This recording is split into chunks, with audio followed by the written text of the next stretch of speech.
Hello and welcome to an episode of Historically Marked. I am Jason in South LA in the Watts neighborhood, and behind me are the legendary Watts Towers. This was built in a certain amount of time by a man named Simon Rodia. There are plenty of historical markers here. Unfortunately, I will not be going in. They are behind a fence. Today they're only doing tours to those who are in school. Of course, I'm not one of those people, but I can still look around, so I'll go ahead and tell you some history through those markers and how the city of Los Angeles tried to save them, or has saved them, sorry. But check out this unique artwork. So the tallest of these towers is 99.5 feet. Yeah, he literally climbed all the way up there. Very, very cool. I'll tell you what's on those things that are making them colorful or like pieces of junk that Simon Rodia found.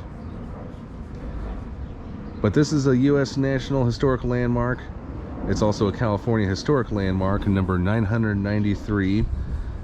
U.S. National Register of Historic Places, and it's part of the Los Angeles Historic Cultural Monument, number 15. And just looking at these, I mean, it's awesome. I'll take you to those markers. Alright, so it says here, Simon Rodia has been referred to as a visionary and a man of great passion. A self-taught laborer from Italy, he had a singular goal in life. I had in mind, I'm going to do something big. He made his living as a cement worker and tile setter on construction jobs by day. He began his towers in 1921, working by himself on evenings, weekends, and holidays for the next 34 years. He stopped in 1954, and then he named them Nuestro Pueblo, which is Italian for our town. This phrase is spelled out in glass pieces and was also scribed directly into the mortar. This tells a little bit more about Simon's life.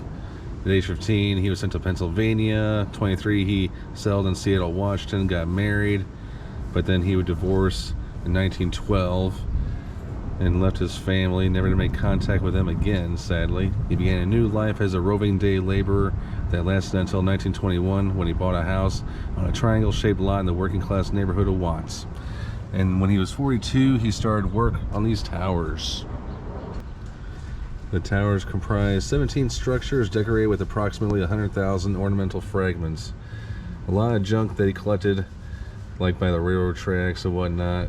Mirror pieces, broken ones that is, small china figurines, rocks, seashells, colored glass, 7-Up bottles, pottery, you name it. It's all on here.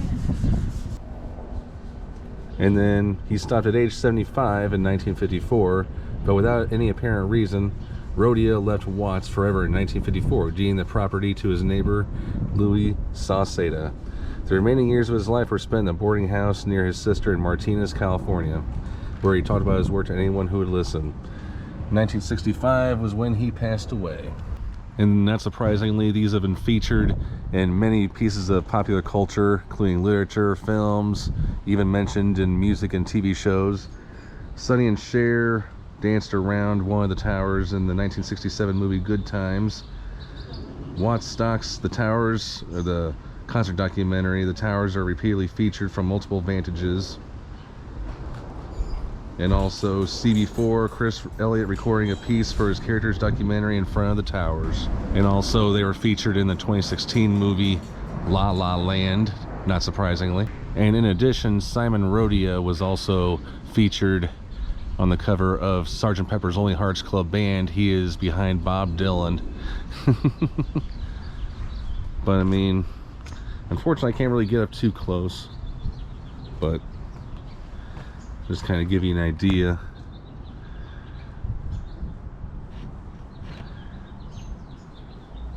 Yep, there's some seashells, broken glass, plates. Alright, I am Jason, just outside the Watts Towers in South Los Angeles, California. Sign off.